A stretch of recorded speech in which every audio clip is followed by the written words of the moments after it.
I'd like to welcome to the stage for the MGF Development and Launch Panel. And first on is Steve Cropley, Editor-in-Chief of Autocar magazine and one of the very first journalists to test drive the MGF and to write about it in Autocar. He remembers a lot about it. It was 26 years ago. Yeah, I remember a little bit. A little bit, he says. Next to him we have Denis Chick, who's the former marketing director of MG Rover. PR. Got it totally wrong. He's the former PR director of MG Rover, responsible for all those adverts and things you saw about the MGF in 1995 and before.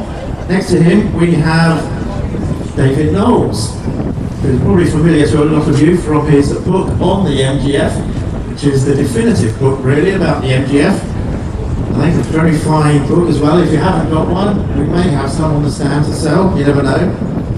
And finally at the end we have Nick Fell, who was the product manager on the MGF itself when it was going into production. We're glad to have them all here. They're going to have a general chat together about the development and launch of the MGF. So take it away, Steve. Let me just put Tim right. Marketing and PR are two very different sciences. Marketing is all about the fluffy stuff. PR is about the proper stuff. And I was the PR director at the time, so I want to get that right. No ads from me, just lots of nice words into the mouths of these gentlemen here, hopefully. Yeah, I was the bloke that ate the dinners as provided by the PR department.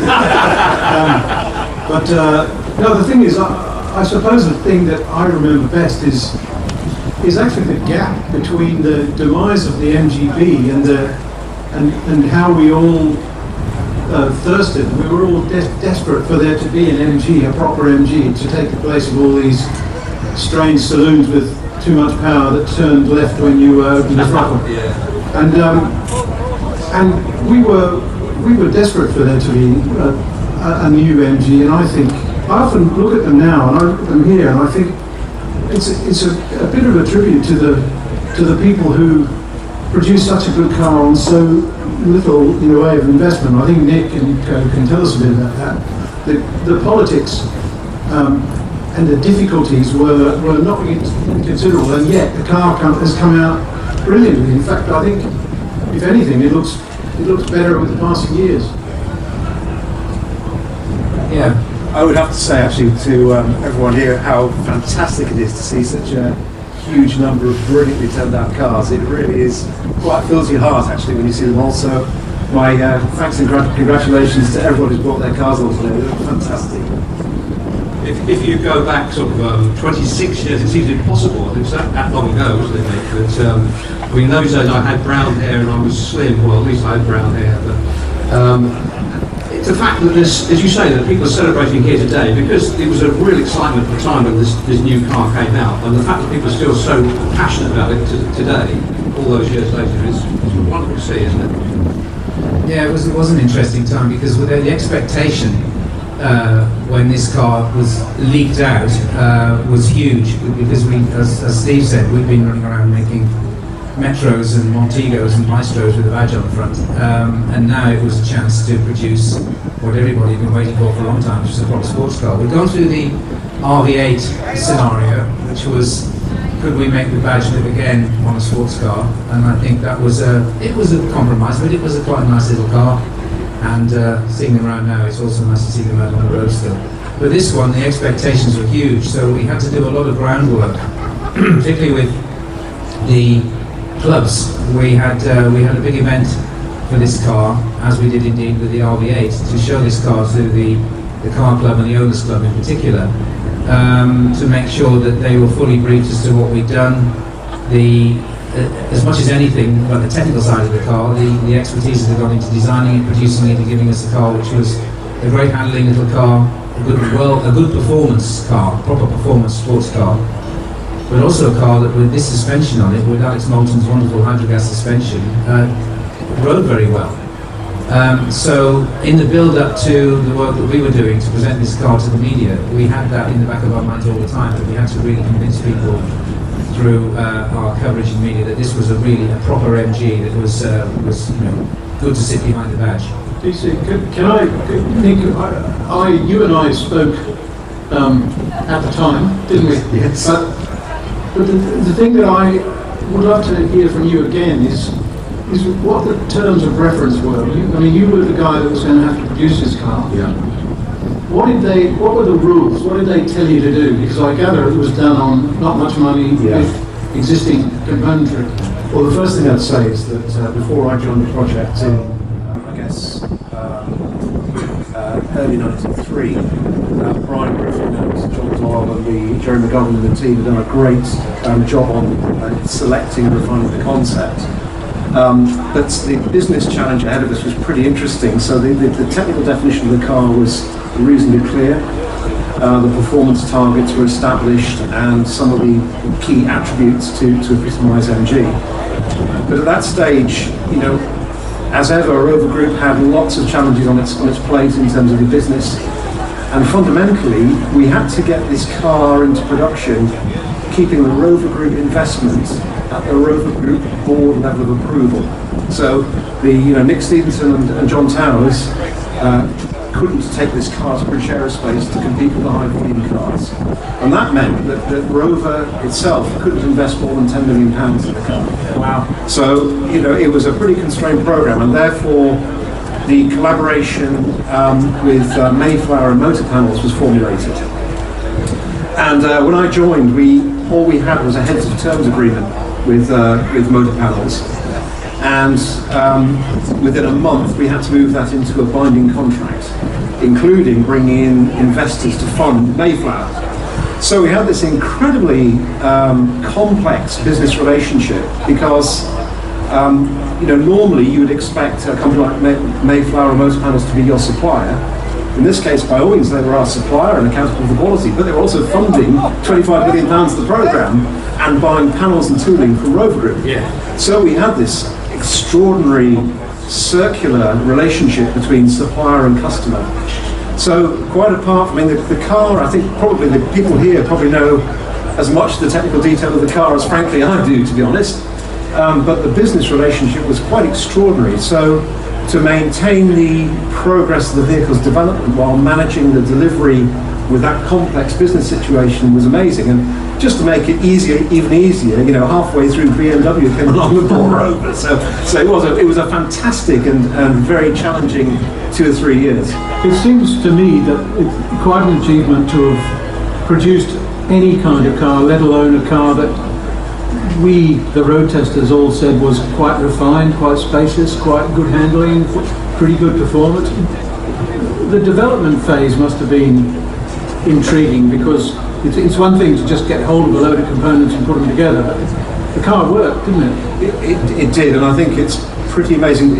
Even if you put in some of the K-Series 1.8 development costs into the formula, the total investment by all parties was probably began with a 40-something million, all told. So, and for that, it's a unique platform. It wasn't a platform that was shared.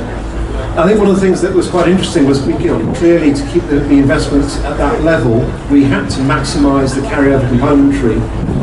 And what's easy to overlook is that although it was derived from this pair of Metro front subframes, the very high lever ratios on suspension meant that you were really at the mercy of the tolerances of the subframes. So we had to put quite a lot of money into improving the conformity of the subframe, and that's what really drove us to having separate dampers. Does that mean rigidity?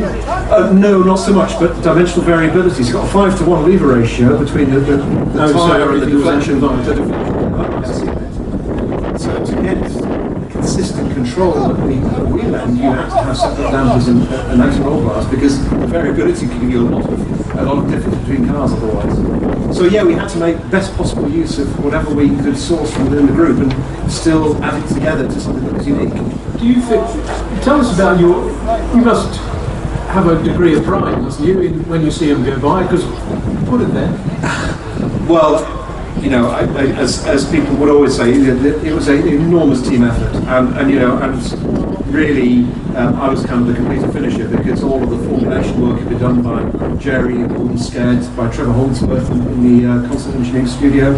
and then guys like Brian Griffin and John Doyle who did a fantastic amount of preparatory work. So it was really my job to take it from the concept and the clay model through into execution and productionization. But yes, absolutely. You know, I feel really pleased by the you know, whatever contribution I made to it. But it was absolutely a team effort, and I think what really overcame all those you know, intercompany barriers and supplier relationships was the comprehensive enthusiasm both had for it. David, you've written umpteen books on umpteen cars. Tell us what's special about the MGF. What's the standout for you? You know cars well. Well, I'd say one thing I think is to say you hit one point, and it was very good there, Steve, when you said about that there'd been such a long period of time since the MGB had sort of gone into its last period of decline and then gone, and then the TR7 went, and then we had a period when the company sort of recovered and it had the Metros, the Maestros, the Montegos, and this was a complete revolution. I mean, this is back to. And it's almost as if there was a very clever man once upon a time called Sid Enneler, who everyone probably knows about if they know a bit about MG history. And in the last days before he retired in about 71, he was working on a mid-engine sports car. I mean, you'll see the concept for it as a clay inside here, which is the Zander, the Austin Zander, and they actually were working on a mid-engine car. And then all that disappeared because of politics and funding, as these things often do. So actually to recover the situation and bring it back to what is like a mini Ferrari, effectively. I mean, at the time, we were blown away the fact that you had this car with its engine in the middle. It was perfectly balanced. As you said earlier on, it had this hypercast suspension, so it handled beautifully and was very sophisticated. It was just a complete leap ahead of anything that any of us could have really expected, and I think we were just blown away by surprise. And of course it came to its launch and its appearance around the time that this place was still new. I mean, the reveal that Denis referred to when we saw, you know, as a club we got to see the car in advance was actually in this building.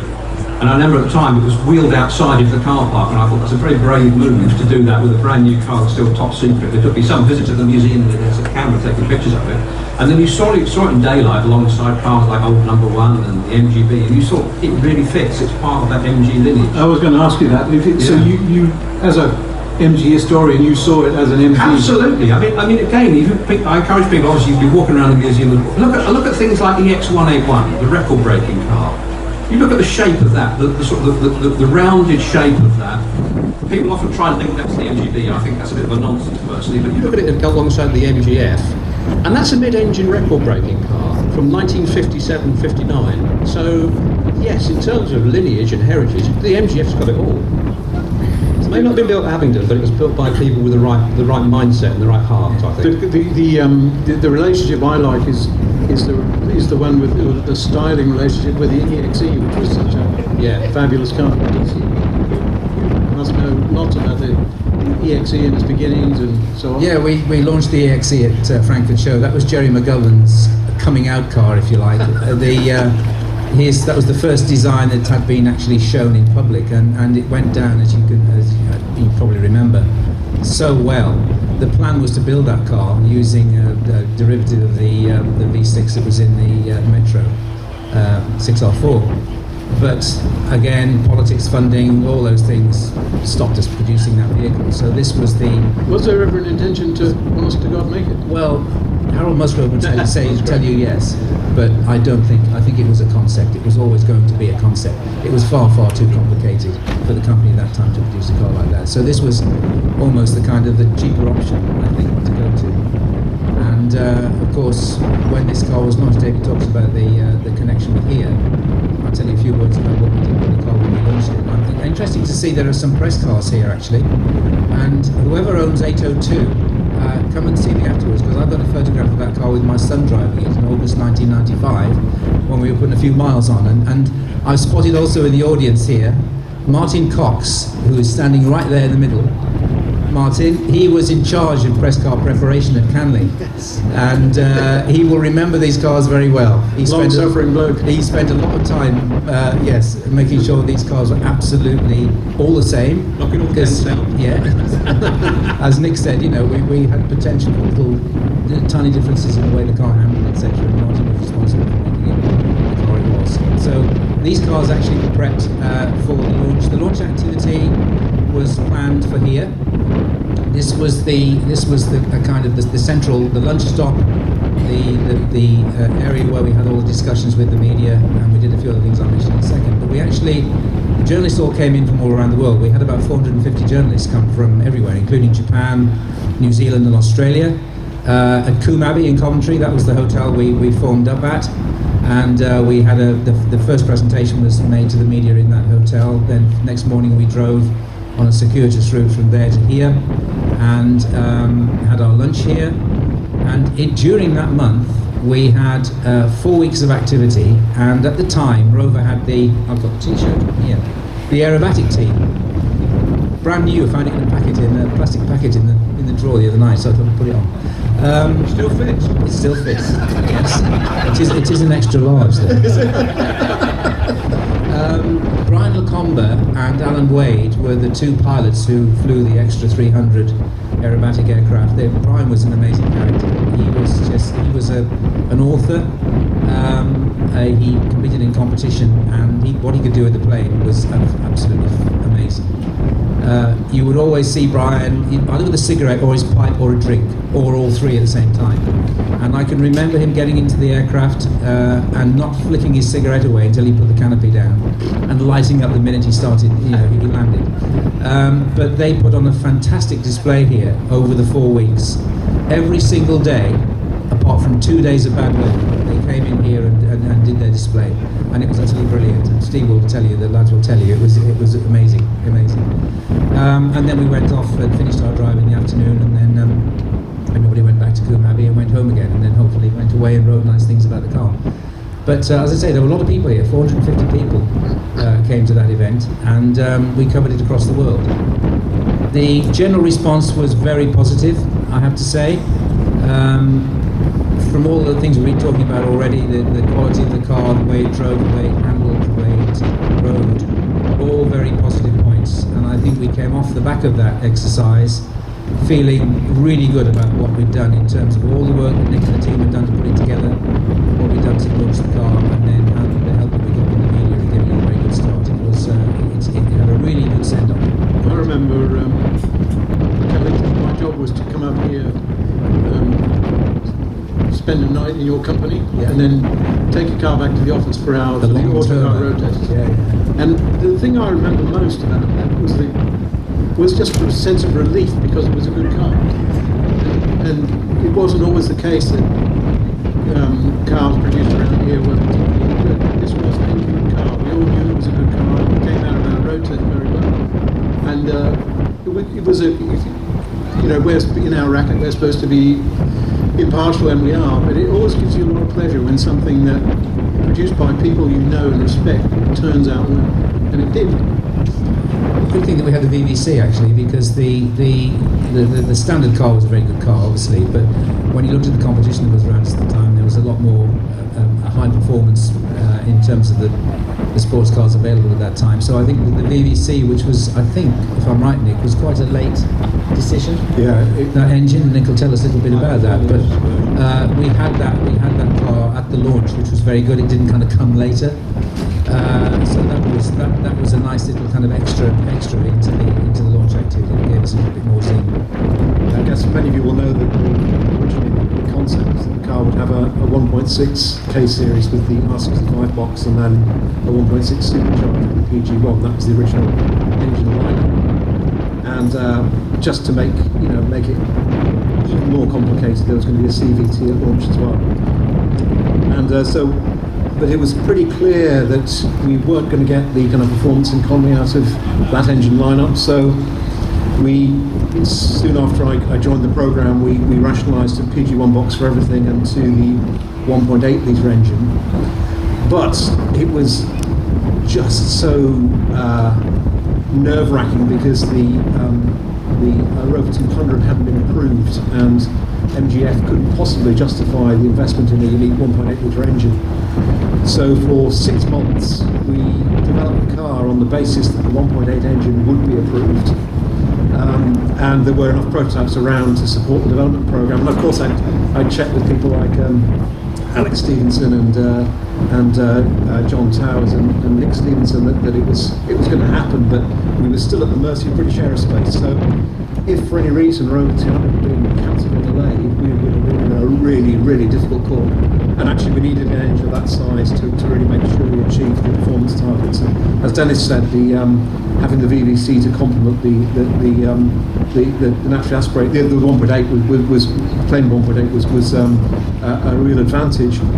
One thing I'd maybe say is that, again, perhaps a story of the development that may not be familiar is that when we were developing the car, the VVC had the separate dampers and anti-roll bars, and originally the idea was that the 1.8 would just have hydrogen gas units alone with internal damping. And we took a group of cars after Geneva. We were able to take the cars up into North Yorkshire, uncamouflaged, and we had actually we had a fantastic 4 days. Me and Brian and John and a few others around the North Yorkshire moors, and we just said we have just got to put the dampers and anti-roll bars and everything, because folk aren't buying this car, on a trim level basis. They're buying it for enjoyment and driving fun.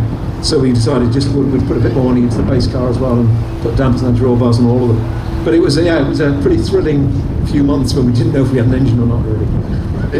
What was the Nick? How was this project treated by BMW when they came in?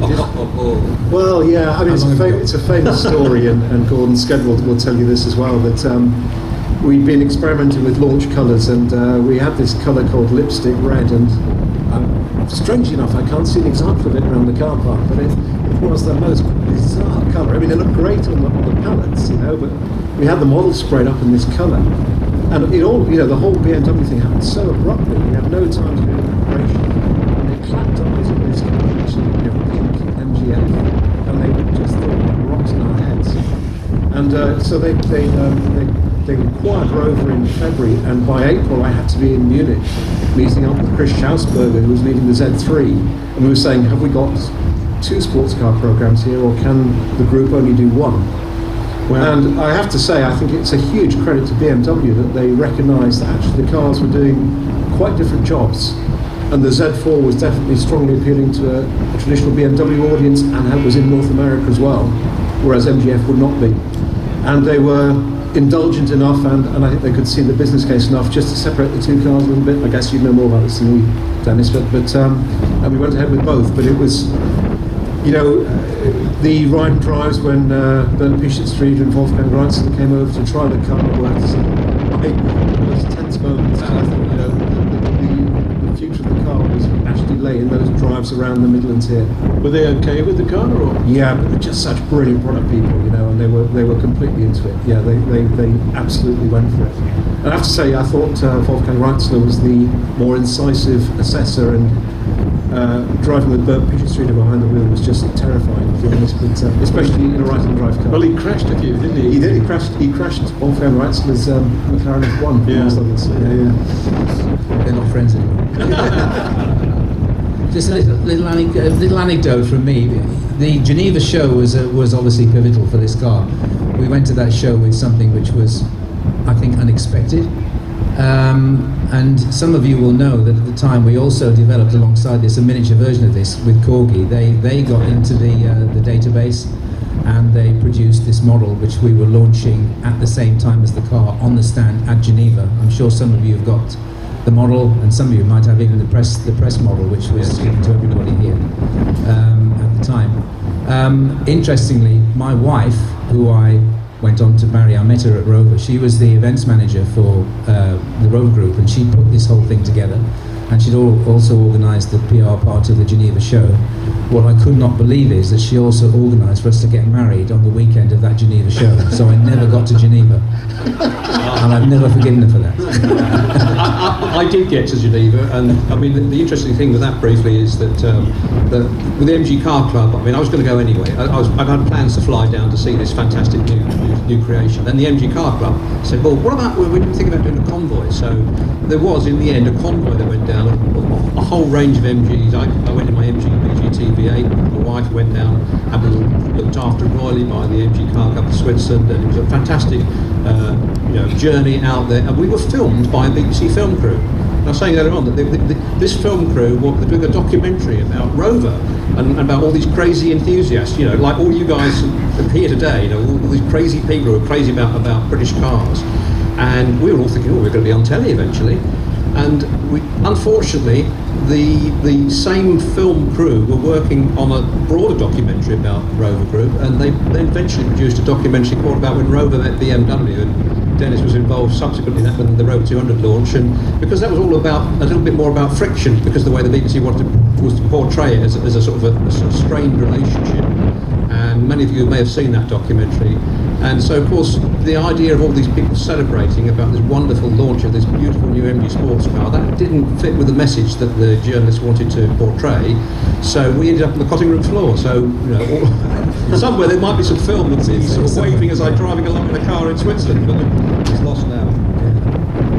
All I can remember about Geneva was we did a presentation where I think we had something like 300 press kits for the journalists, and 700 people showed up. And it was the most, I'd never done anything like it before, so I did the presentation, John Towers in private and we were meant to go back and have a load to drink afterwards. I think I had 2 glasses of wine and fell asleep. I was just absolutely exhausted.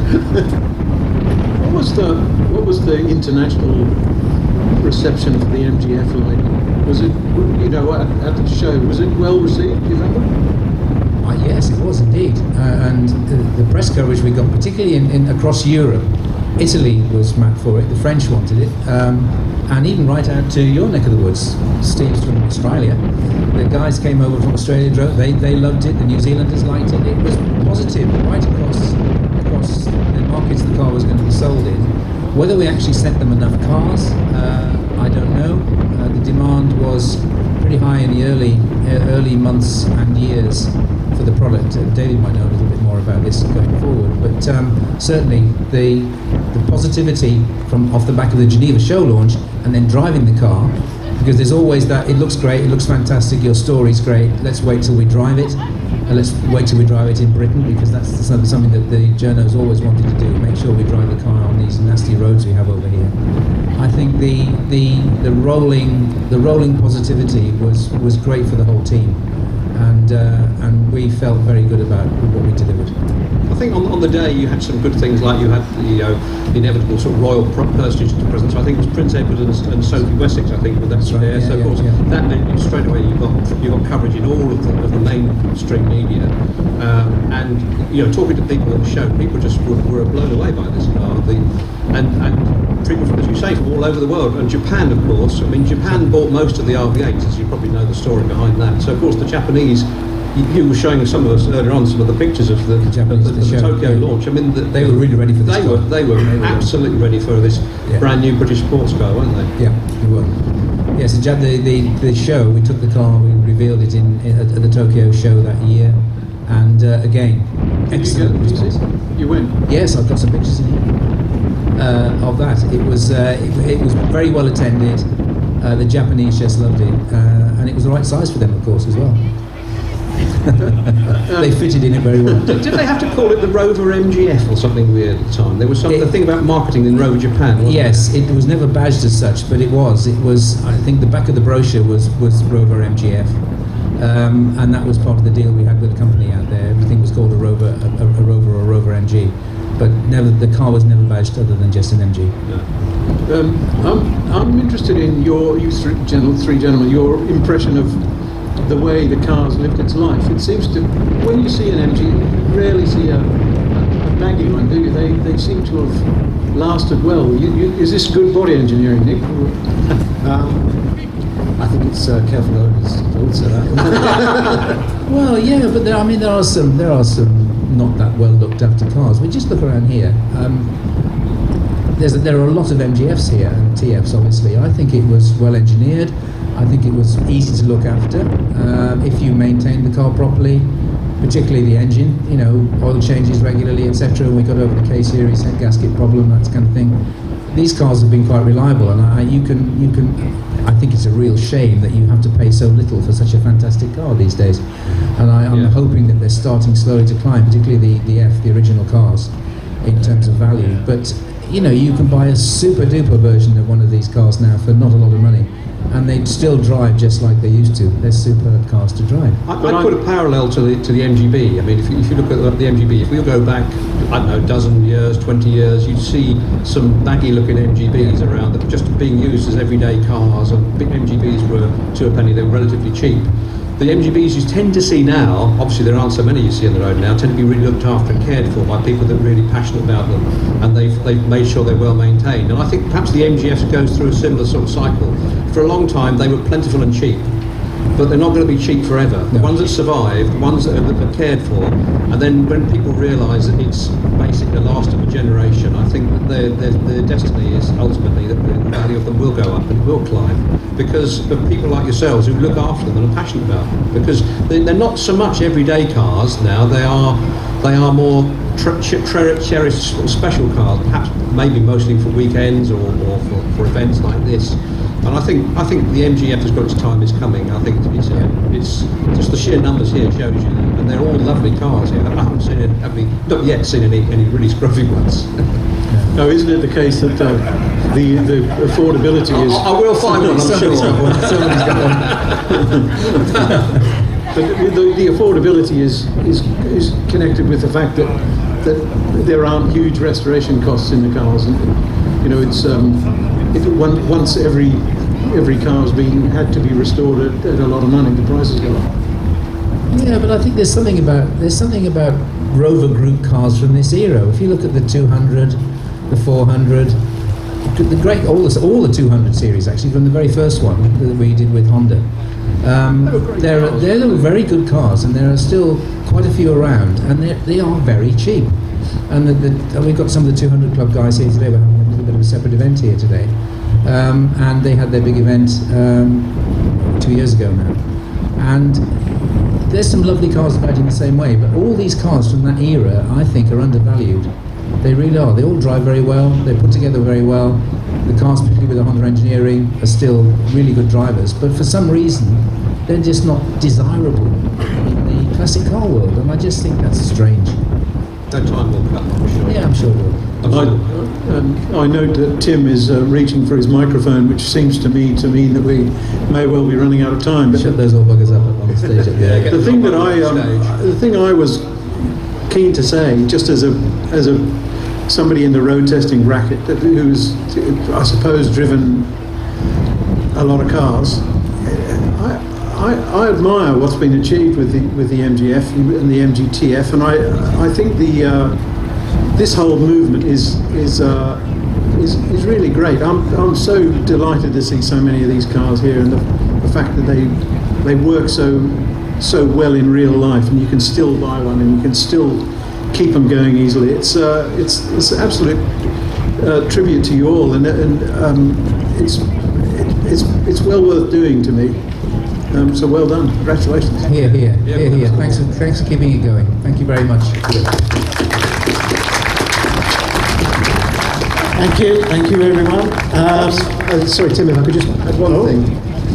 Many of you will know that the launch that Denis was talking about was on a sea of speckled hem, a thing called the Octagon Club, and we had these beer mats made for it. So I did steal a few at the end of the event. So if anybody would like an MGF launch beer mat, then I'm happy to hand these out at the end. I've only got about 20, but any first compliment. Tim wants 19 of them. That's 19 now. Anyway, yeah, there's a few here if anyone would like a little souvenir. Yeah. I mean, there's an offer, so if you want to come up and grab one of those, first 19 now. Before you all rush up, has anyone got any questions for these guys? Well, we got them there. If you've got a question, put your hand up. Hopefully we've answered them all. I can't see anyone with any hands up. Oh, there's one. Here's the microphone. Hi, gents. Just very quickly, what did you think? That's great. What did you think about the change in the suspension of the F to the T when they went to the springs? Was it just the cost-saving measure? Nick is the man to tell you about that, but very much it was down to beer mat boys, cost. man.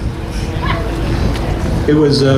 Nick, have you got an observation on that? Because you weren't responsible for that. That was an MG Rover thing, which was the suspension change. If I just, while he's dishing that out, I mean, as I understand it, just from talking to people at the time, part of it was the Dunlop were the people who were behind the old hydrogas suspension system, and it was a case of that becoming the only outlet for it. And they were looking to their future investment. Do we keep investing money in this technology?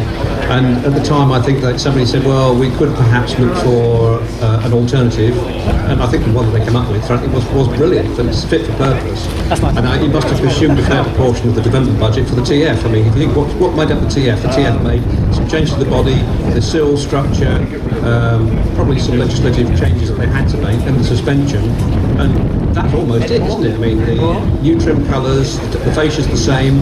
So I think it probably was the fact that the hydrogas suspension, which had, of course, originally been shared with other models, was now unique in this car. It did change the character, didn't it, of the car? Yeah, so I was, by that time I was working on Series 2 Discovery, so, and Ian Pogson, who's on later, will probably be able to tell you more about it. But certainly, when we were doing the original car, one of the critical things for us was securing production commitment to the hydrogas units, because the high volume applications had gone. So I strongly suspect that was quite a big practical driver, was just getting the continuity of supply and managing the cost of those was probably a big driver from the development. I remember we, in the road testing for a turn, the car steering and so on became a bit sharper, but it also rode harder. We weren't. One of the good things about the original MGF, I think, is that it does eat up our, lumpy roads very well, and so it was a swings and roundabouts thing, I think. I remember the first time I drove a Trophy, and that was a shock. It cornered as if it was on rails. It was actually, and I see some, I think there's probably a Trophy over there. But obviously the ride quality that we had got used to with hydrogas had sort of had disappeared, very much in favour of ultimate handling. So I suppose perhaps to some extent the hydrogas has gone about as far as it could do, and I guess that's, again, continuity of supply, changing the technology and making something that is perhaps going to be produced maybe also, I guess, with an eye to the future, because there were other cars that were being talked about which were going to come after the MGTF, which of course never did come. And you might be thinking, well, if we invest in some of this suspension technology now, that might fit for X120, I'm thinking about, the cars that would have come later. So perhaps that's all part of that sort of evolutionary process. We're investing what was a lot of money at the time for a relatively low volume car, but perhaps with an eye to the future. So there. Okay, lovely, thank you. Thanks for the question, Mark. Any more before we close? Oh, got one over here. A gentleman from MG Enthusiast magazine. All right, yeah, You'll know too much for us. He's going to put me on the spot. There are no more beer mats. So. Not even a coaster? Well, possibly maybe for Steve. Obviously the car got a great reception when it was new in that context. I wondered if, hopefully you've driven one recently, what your thoughts for it driving today against maybe newer cars? It's a little while since I've driven one, I must say, but not all that long, I suppose, sort of 5-7 years probably. The thing is, the thing I still, there are a number of things, aren't there? There's the packaging, you fit. The body engineering is good. Most of the cars of the previous era, you open the door and it drops 4 inches. Didn't do that. The ride is. I've got a fetish about ride quality, particularly in this country where there are crowned roads and lots of lumpiness. I live down the Fossway, and I like comfortable cars, and I think an MGF is still a comfortable car. So. And the stuff that normally suffers in comfortable cars, like steering, is still pretty good. It's not absolutely brilliant. I own an MX-5 and a Lotus Elan M100, and they're both, I think, marginally better in steering. But I think it still competes. That's what I like about it. I think Alex Moulton was a genius, and I think his hydrogas suspension, which was only used in BL product, should have had a life elsewhere. I think it was just fantastic, and every application of that system, although it might be complex, expensive, heavy, gave you such good quality ride and handling. He was a superstar. I love that man. And Steve knew him very well. I knew He used that expression, de-fidget, didn't he? Oh yeah, yeah. Got rid of the jitters, and Yeah, I remember going down to his. He had a Bradford. He had an engineering base in Bradford. When I was in engineering at Rover, Was his name? very early days, when we were working on ST1, even we used to go down and use his special. He had a hydraulic road simulator rig before any other manufacturer ever even thought about making one. And he was brilliant. And I can remember him. He always came in and had a look at what we were doing. And he came in this one day in a white coat. And how you getting on? Everything's fine, yeah. The lad's looking at you, yeah. And off he'd go, disappear again. And there was a huge bang. And he came back in, and he looked like the professor with his hair all over the place. He was working on a steam engine for a car, and he and Isigonis had been doing the same thing. I think Isigonis was looking on steam power, and the flash boiler he'd got to run this engine had blown up, literally in his face. And that's the kind of guy he was. Magical man. There is a very good book on his history, actually, which is difficult to find. If you can ever get a copy of it, it's worth reading. He wrote a very good summary of his whole life, and his coach, he produced his big 8-wheel coach with hydrogas suspension. I think he was a superstar, absolutely, and he doesn't get the credit he deserves. The thing I liked best about him was his address. I used to send him a Christmas card. You would address it to Dr. Alex Moulton, The Hall, Bradford-on-Avon. Yeah, exactly. That was it. Brilliant. Fantastic. Thanks very much for all those stories.